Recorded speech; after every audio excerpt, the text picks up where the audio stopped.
Assalamualaikum. Buat benda apa tu? Duk mikir nak masak benda ke tengah hari ni? Mari ni Mok Ti nak buat hari ni tak mau masak lauk, kita nak buat kuih. Mok Ti buat baker ubi. Saya orang rajin makan dok baker ubi ni. Allah sedapnya. Lembut, lemak, manis. Bahan-bahan dia ni je. Ubi kayu.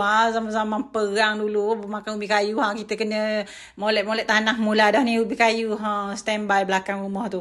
Ada ubi kayu ni musim nak start musim hujan dah ni. Mok Ti jumpa ubi kayu dekat pasar. Lepas tu koyok ubi kayu 1/2 kilo je ni. Kita rasa nak makan baker ubi. Sudah koyok bersih-bersih, basuh bersih-bersih, lepas tu kita sagak dulu. Mok Ti nak blend ni lepas ni, tapi kita sagak lah sebab kita nak biar dia kecil sikit, biar mudah sikit blender tu blend ubi kayu ni. Isi dia semua ni sudah sagak-sagak ni, bubuhlah dalam blender. Lepas tu bubuh air sikit, kita blend lah air tu sebab nak suruh dia kisar molek lah. Kalau nak buah air kan dia dok kisar pula. Kisar gini, lepas tu kita tapih buang air tu. Kita tak buah air dia tu, kita nak isi ubi dia tu saja. Buanglah gitu. Ada sikit-sikit air tu tak apalah. Kalau zaman-zaman Mok Ti dulu dia peroh air tu. Dia kata dia tak boleh pahit. Lepas biar dulu kita nak masuk air nisang. Mok Ti guna sekeping ni, nisang ori Terengganu ni, letak air sikit je, jangan banyak sangat. Nisang ni boleh tahan manis dah, tapi Mok Ti rasa kurang manis, jadi Mok Ti nak tambah gula kan. Boleh je.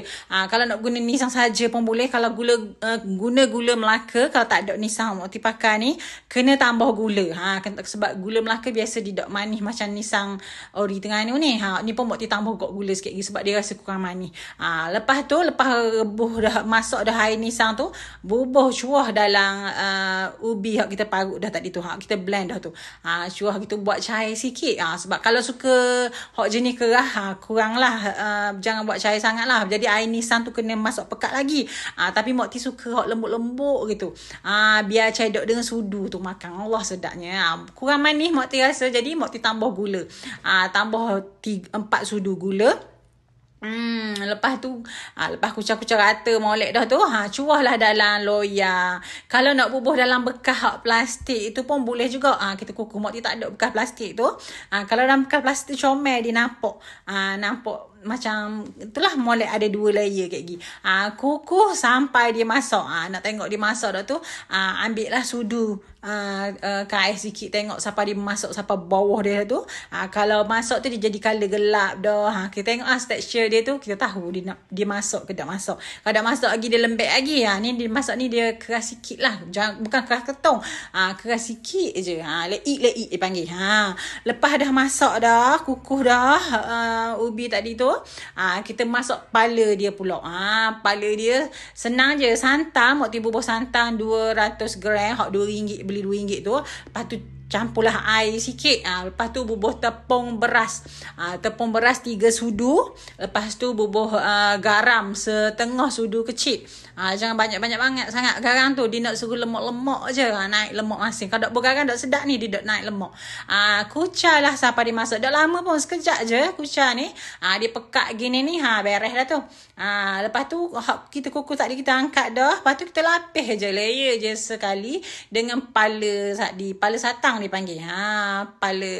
Pala baker ubi. Dia macam koleh gitulah. Allah sedap ni. Dia rasa lemak-lemak. Ubi bawah tu rasa manis-manis. Nak makan petang-petang. Nak naik musim hujan ni, dia keluar ubi kayu. Saya buat lah. Senang saja tapi memang sedap ni. Lemak-lemak manis je rasa dia. Kita boleh buat, kalau buat sendiri kita boleh nak adjust ikut selera kita, nak kurang manis ke, lebih lemak ke. Jadi memang insya-Allah sedap, senang saja kan cara dia. Boleh guna peralatan moden yang ada rumah kita tu. Senang saja. Selamat mencuba.